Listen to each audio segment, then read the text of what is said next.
Welcome everyone to the Proven Knowledge Podcast. I'm your host, Anthony Church. I'm a music producer from Northeast Ohio. I began this weekly interview series to give you different perspectives on how to approach a career in the field from different artists, producers, engineers, and other great minds who share their stories on not only what's made them succeed, but also what has shaped them into the people that they are today. I hope you gain some real proven knowledge from the show, and that it helps elevate you in your endeavors on your own journey towards success as well. Let's get into it. What's going on, everyone? Welcome to episode 151 here on the Proven Knowledge Podcast. This is the Creators Series.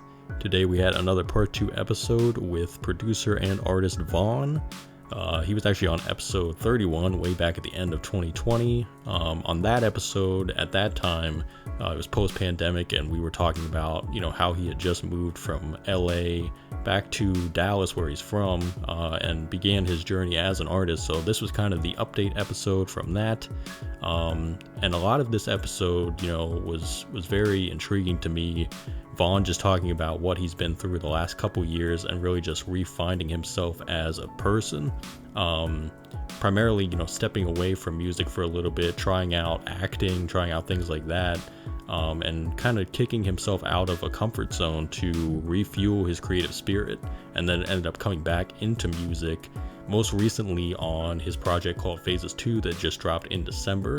So I love the story about that in this episode. Talked about collaborating with people he actually enjoys working with, as opposed to people that he's trying to force something with, and learning from his past experiences and trying to create a new mission for himself and really just reinvent everything he's doing. And I just think it's great because there's a lot of lessons in that, especially when we plan out everything, or we plan out a lot of things and they don't quite go the way we imagine. It's easy to get discouraged. It's easy to even give up sometimes, but we have to understand that everything happens for a reason. And the most important thing is, what are you going to do with that, and how are you going to shift to be able to find success in the next phases of your life. And I think vØHn is doing that, even though he expressed how difficult it's been. I still admire the fact that he's continuing his mission, and I think this was a real special episode and a really great part 2, and I'm looking forward to catching up with vØHn again soon, as well as hearing all the new stuff he has coming out. So without further ado, let's get into this one. All right, so welcome everyone to episode 151 here on the Proven Knowledge Podcast. This is the Creators Series, and today we have another part 2 episode. A guest that I had way back on episode 31 at the end of 2020. Great producer, great artist, vØHn. Welcome back, man. Appreciate it, man. Glad to be back. And that's crazy though. You said that was episode 31? Yeah. And this is episode 151? Yeah, 151 right here. Ooh, that's dope. That's crazy. Man. 120 later. Or 130. One of them. Yeah, man. And I appreciate you for, wanting to be back on the show, and I've been anticipating it. So, for those that they might not have heard that first episode, or maybe they're new to you and what you do, just kind of reintroduce yourself. How long have you been doing it? Just that basic information again for those that might not know. Right. Well, I go by vØHn now, formerly known as Von Beats. I also go by Bonnie Cage, a couple of aliases. But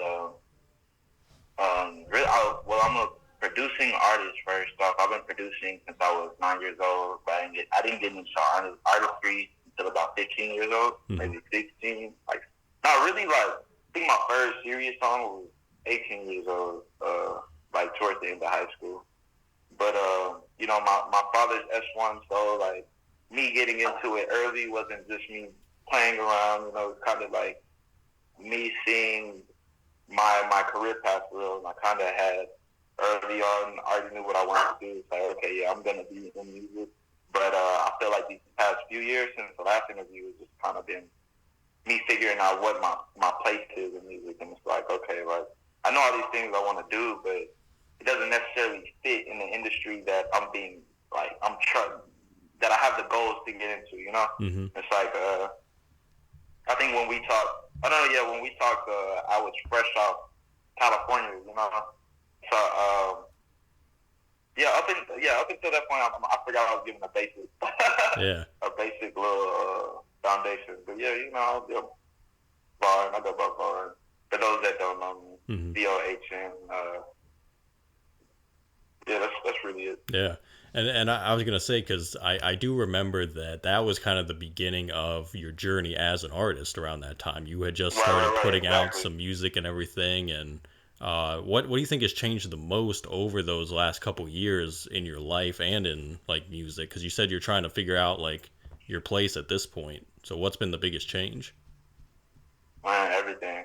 I feel like literally everything has changed from December 2020 or October 2020. Like, life is vision. I feel like vision is the biggest change. I feel like my priorities weren't, intact fully.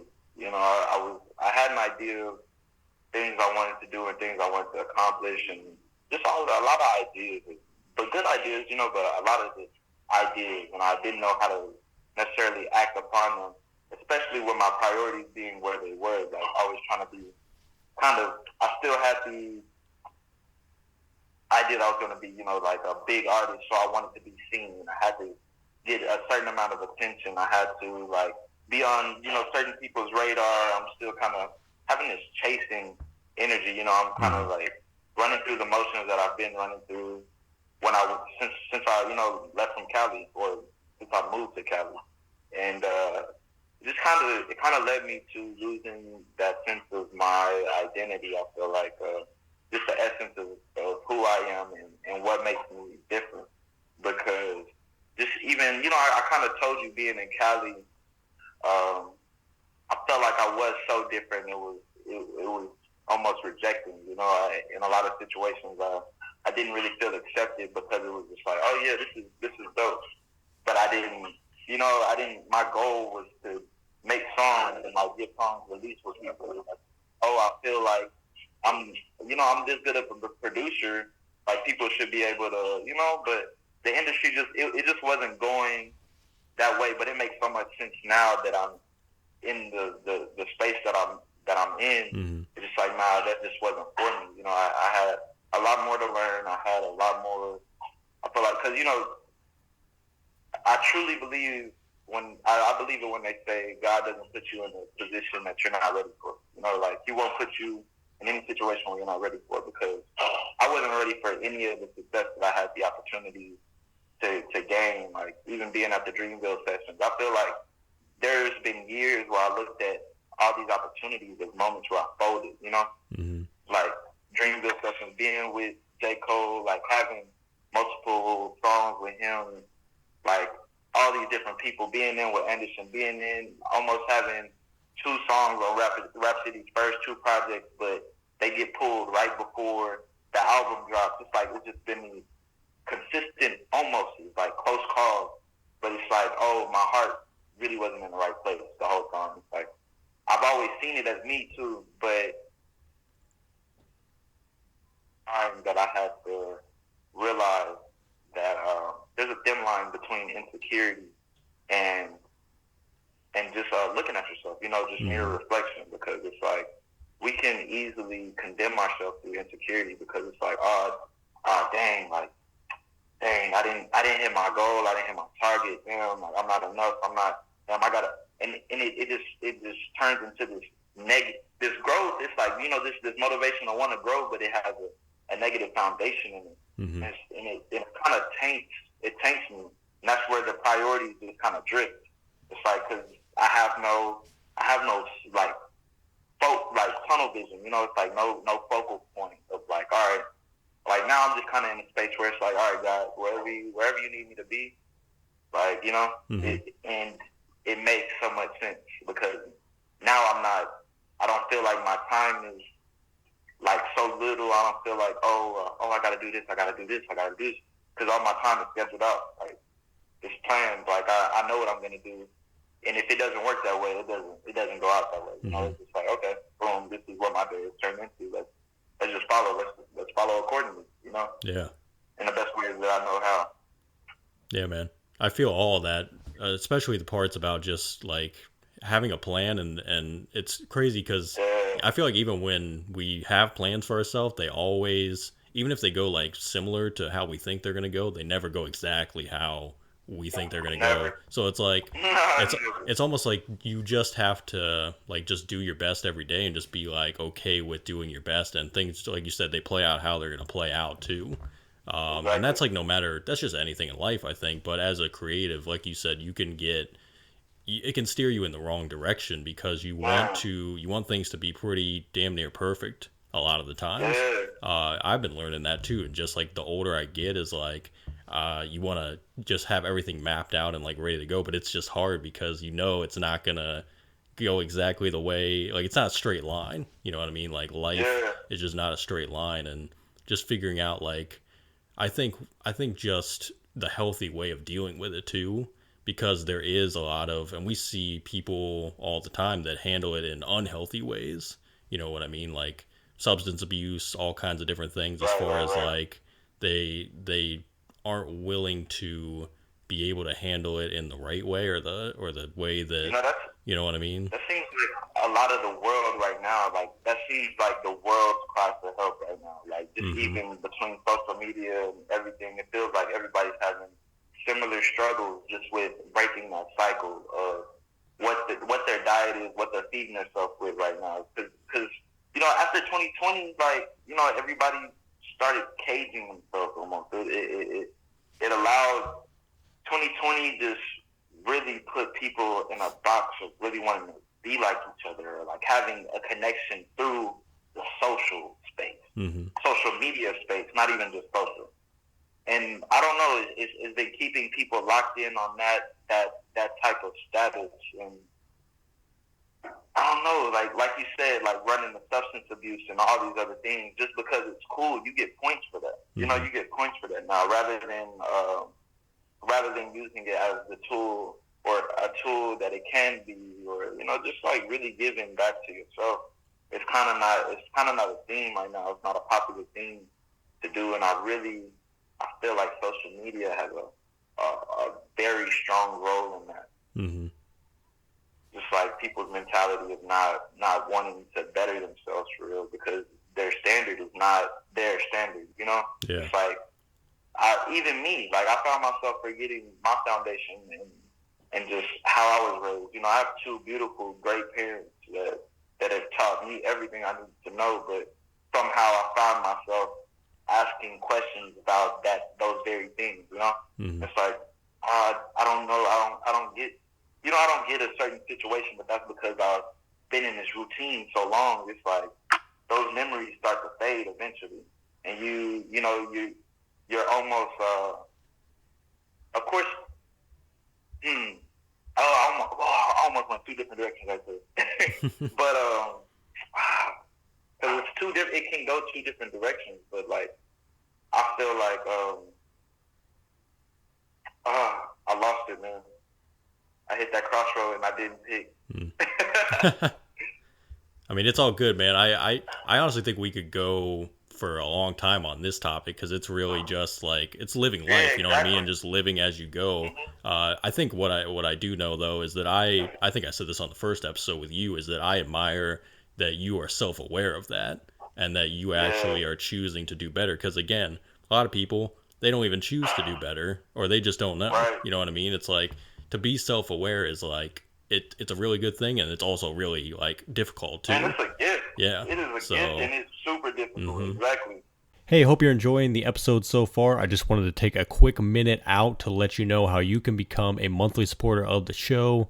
So if you click on the show description in your podcast platform, you'll see the words "support this podcast" toward the bottom, and you can follow that link to sign up. You have the options of donating $1, $5, or $10 a month, and that'll be used towards making the show a better experience for you as the listener. That means new and exciting guests, giveaways, and a lot more that we can continue to provide for you. So feel free to click that link and check it out, or visit anchor.fm/provenknowledge/support to contribute today.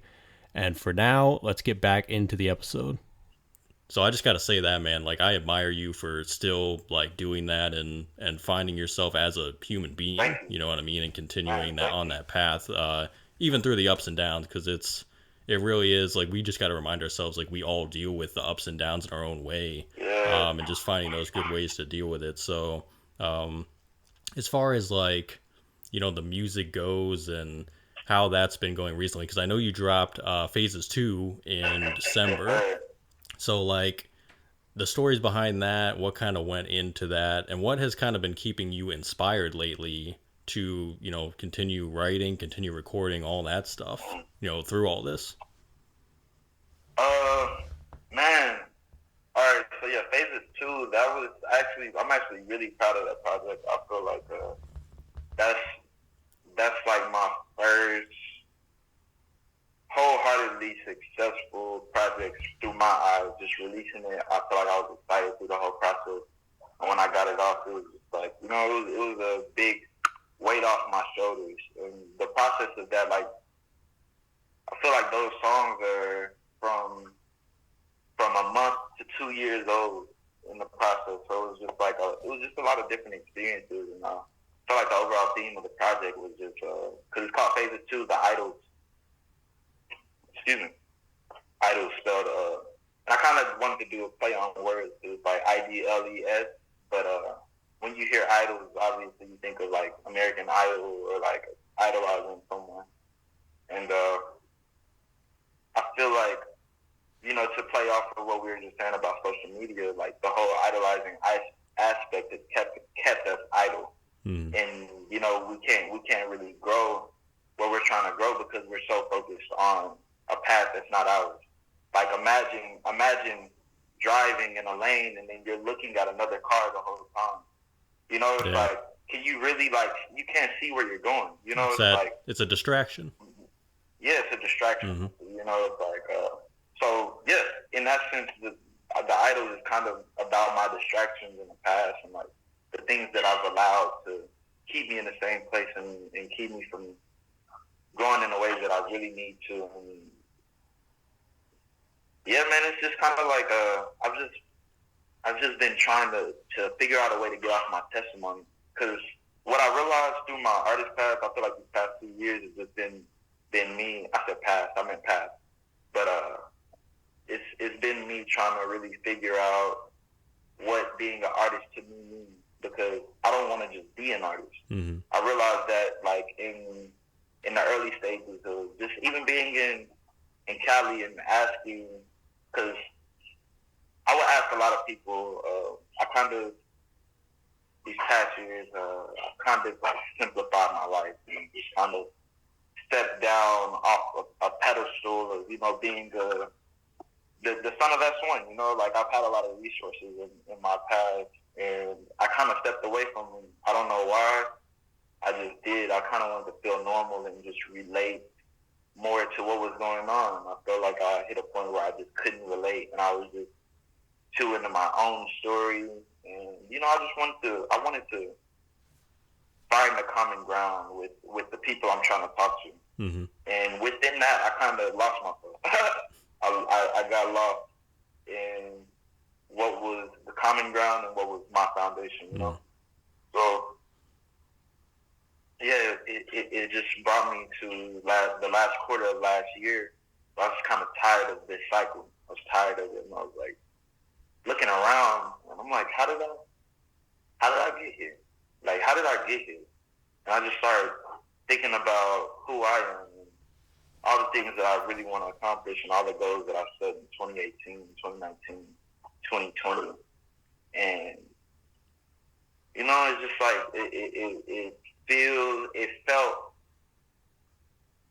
it made me feel like I didn't have any power.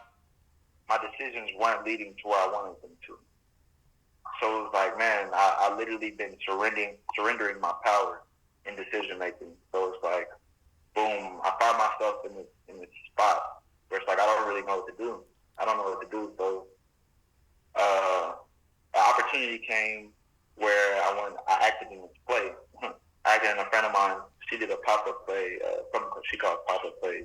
It was a really dope experience, and I got the lead role of one of her plays, and it's my first time acting too, so it was like extremely new experience, and I just found myself kind of it just brought back some memories of like, because I haven't been uncomfortable in a long time, like in a space where like I'm just like, oh, like I'm student mode, you know. Mm-hmm. I kind of got comfortable with, I've learned what I need to learn. I'm a great producer, you know. Like I've mastered this. I get it, you know. Music, I get it.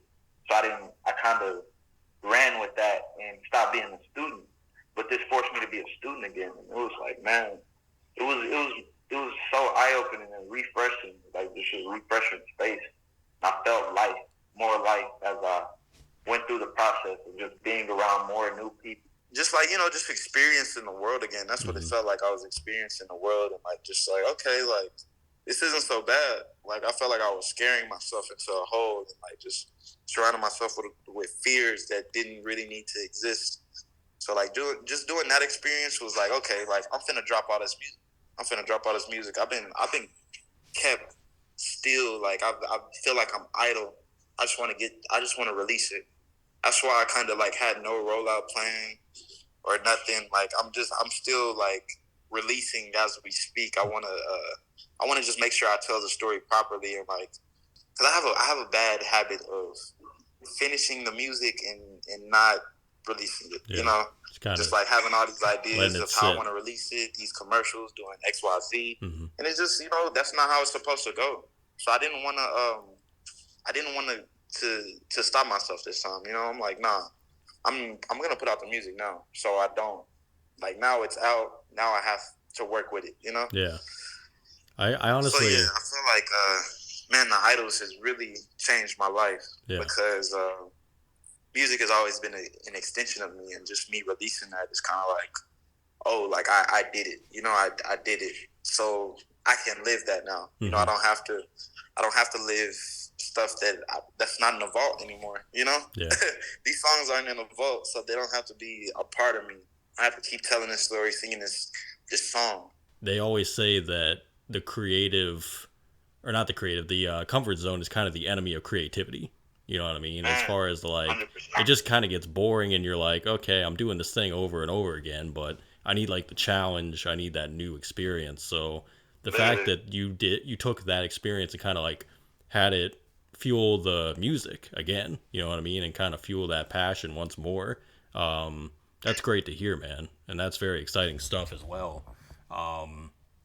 So, you know, I think it's just like kind of experiencing that every once in a while, you know what I mean? I think we all need that, no matter like what the journey is and everything. And, you know, like you said, just getting the stories out there, because just having them sit there, it doesn't really do any good unless you're one of those people that just makes a lot of songs and you just do it to make them, you know what I mean? But most creatives want to, you know, put it out there and have people receive it. And, again, it kind of goes back to what you were saying about, you know, you're just finding yourself now again, you know, all over again, and just kind of beginning this new chapter of the journey.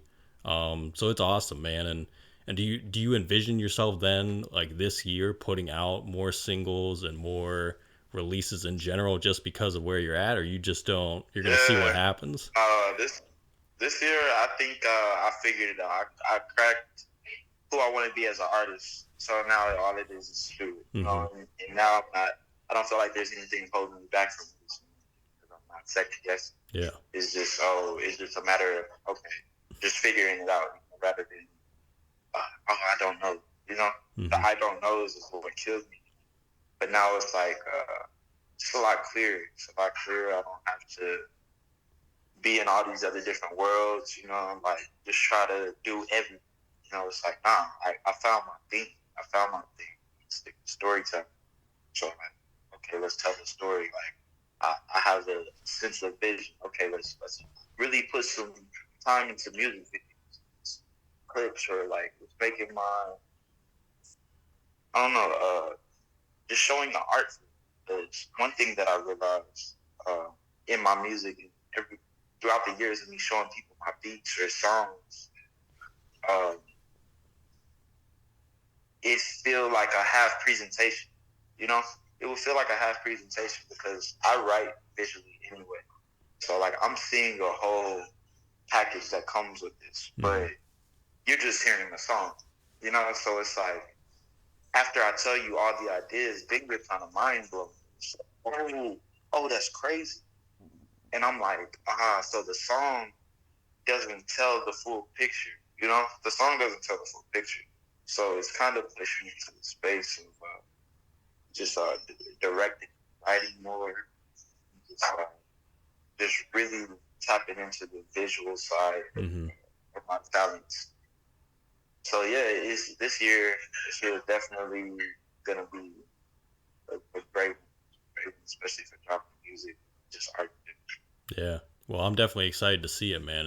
And already from what you've done in the past, I know visually you get very into it as well, and even like your profile pictures and your branding as far as that goes. So Yeah. I think it's going to be exciting to sit back and watch that unfold. So is there anyone you're working with this year too, like maybe collaborators or anyone that's going to be a part of this stuff that you want to shout out?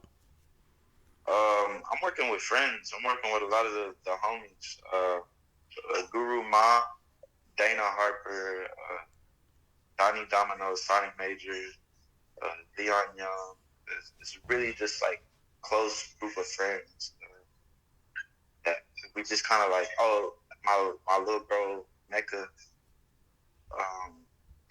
because it's just a lot of. I'm not really too worried about who I'm working with. It's just really what your intentions are, and like what you're bringing to the music table. Honestly, because I just kind of hit a point where I was tired of being in a room with people that didn't really care, you know, and I'm just like, I'm feeling like I'm being force fed. You know, I'm being force fed something I don't believe in. So I can't sit in these rooms and not sitting. So like just naturally gravitating to the people that believe the same things as me or have the same visions has been just kind of liberating musically. Because now I'm like, oh, I can do what I want to do. You know, I can do what I want to do. I don't have to binge. I don't have to, you know, play this producer role or like this people pleasing role musically because I feel like, it's their song. It's like, oh no, I don't have to be a part of it. Like, end of the day, I don't have to be a part of that.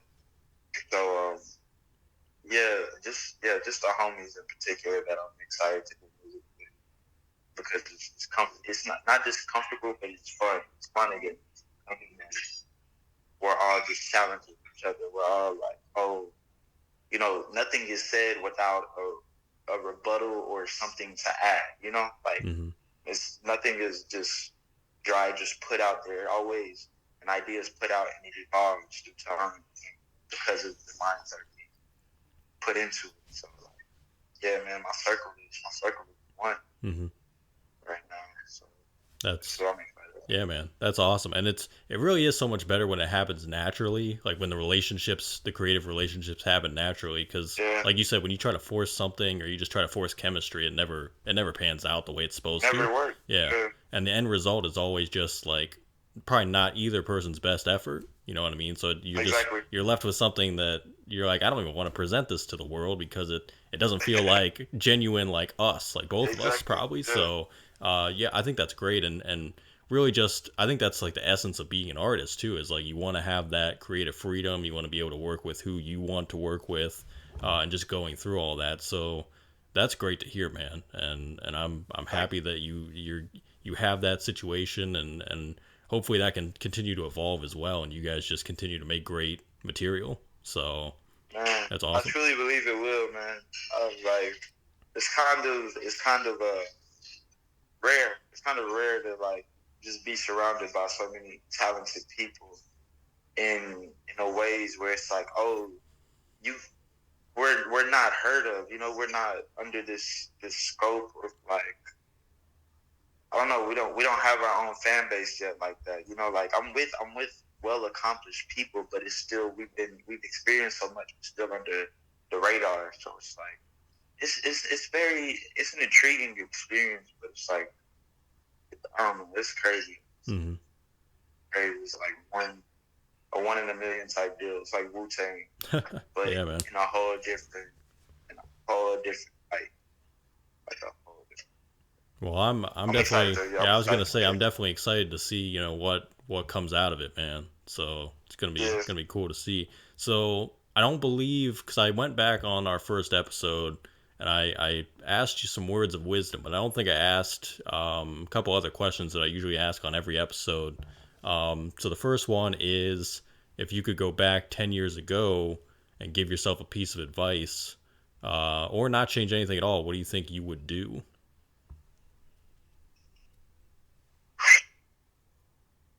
10 years ago, that would be 15. 15 years old. It's a junior, sophomore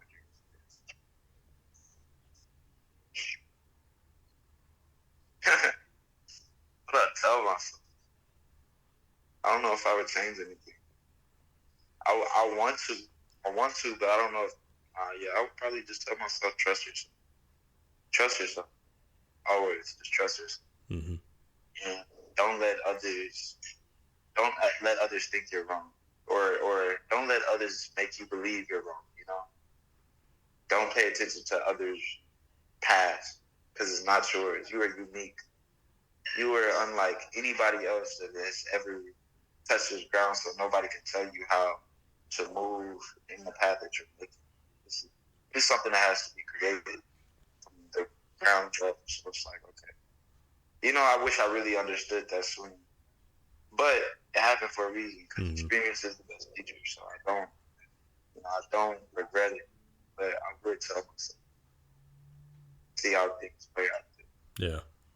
So I know we said that, kind of planning things out too far ahead doesn't always work out, but if we say, 10 years from now, what's the ideal place you want to be in, creatively, in your life, all that? 10 years from now, I'm going to be doing hopefully I'll have a series released. My first series as a director. I have some ideas that I'm going to start writing soon. But, I want to have a show out by then. Hopefully sooner, honestly. 10 years is a long time. Mm-hmm. Hopefully I'm in a completely different space, and like all my goals that I have now are accomplished. So, 10 years from now, I want to be creating new goals. Boom. Let's say that. Yeah. I'm going to have some new goals. I'm going to have some new goals to be in a great space creatively. I'm going to be giving and wealth. Just continuing to evolve and elevate. See where everything goes. So that's definitely vital, man. So once again, do you have any final words of wisdom or anything that we should know before we wrap it up? And words of wisdom, and there's just power in decision. There's power in routine. There's power in just controlling your life. You actually have control over your life. Don't let this world tell you otherwise. There are things that you obviously can control, but decision making is key. That just comes down to it. Every decision every cause has a reaction. So it's like, boom, the universe reacts to everything. Yeah. So it's like, where is your heart at? Where is your heart at? It's not about the action, it's about your heart. So decision making, you have to be in a line when you make decisions. Don't just make decisions to make decisions. Because wherever your heart at, that's where the karma comes back around. You know, that's how this falls to be. How things flow. Yeah, this power in decision. That's what I had to say. Yeah, man, and just keeping your real true purpose in all those decisions. In all those decisions, exactly. So, yeah, man, great stuff, Vaughn. I appreciate it once again, man. That's all I have for you today. But, man, great part two. I think. Bro. Yeah. Yeah, definitely. I gotta run. See the growth a little bit. Yeah, for sure, man, and we'll definitely reconnect again soon. So. I'll have to let you know the next time I was gonna say, man, because I know for sure I'll definitely be going down there for at least a week. Probably in like September, October is when I'll probably end up being down there again. But if I'm ever down there longer too, I'll have to let you know. So, but please do, bro. 100%, man. Thanks everyone for listening today. That was episode 151. We'll be back this time next week. As always, hit the support button on your podcast streaming platform if you'd like to send any funds, and feel free to leave us that 5-star rating if you enjoyed today's episode. So we'll see you then. Thanks, guys.